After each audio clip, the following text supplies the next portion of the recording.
Mini enthusiasts, how are you doing? Welcome back. I hope you're all well and I hope you're having a great day. We're back on the Racing Green and today we're getting everything prepped ready for the new Sill to go on. So let's get on with it. Right then, the bit I've been dreading. So I need to separate the two lips here.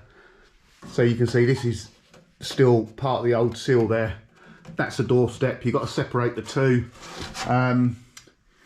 If you're really lucky, the spot welds are really well defined along there and you can just go out and drill out the spot welds and it's not too bad. If you're unlucky, they're not defined, and I think I'm going to be unlucky. They've been patch welded there in the past, so that's going to be messy to get that out. I guess you've got to just suck it up and get on with it. I can probably cut this first bit out because we'll be replacing this bottom corner, so we'll probably start from about here, but wish me luck. I'm not looking forward to this.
Just in case you were wondering, cleaning off the paint allows you to see where all the spot welds are.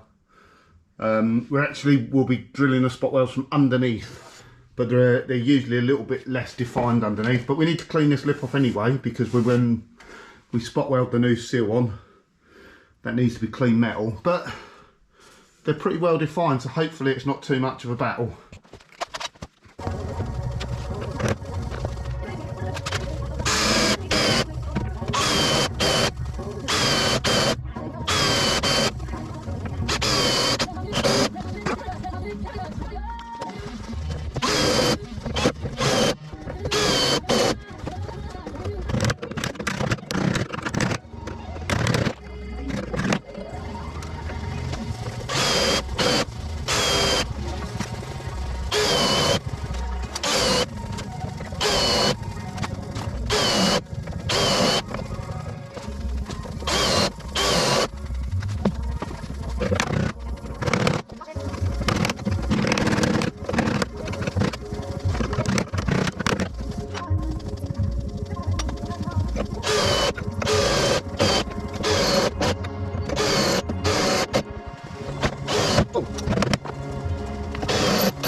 Right, and there we go, all done. I think that's the end of today's video. I did think I had a spare doorstep still, but I've had a hunt around, I can't find it. So I had to make up this piece here, but not too difficult to be honest. I do need to clean off these plug welds, but I can't until the brace is out of the way. But yeah, that sill, or inner sill now, is ready for the outer sill to be fitted. All the hard work's done on that. That finger file, belt sander, whatever it's called, was actually quite handy for cleaning that back up. It allowed me to get right into the corners. Little skimmer filler over there, and it'll be perfect. So I hope you enjoyed today's video. If you did, please remember, give it a big thumbs up. Drop me a comment if you want to know something. Words of encouragement, I really do appreciate it. And if you do fancy considering subscribing, I'd really like that. So thanks a lot. Catch you again next time, and we'll get that outer sill on.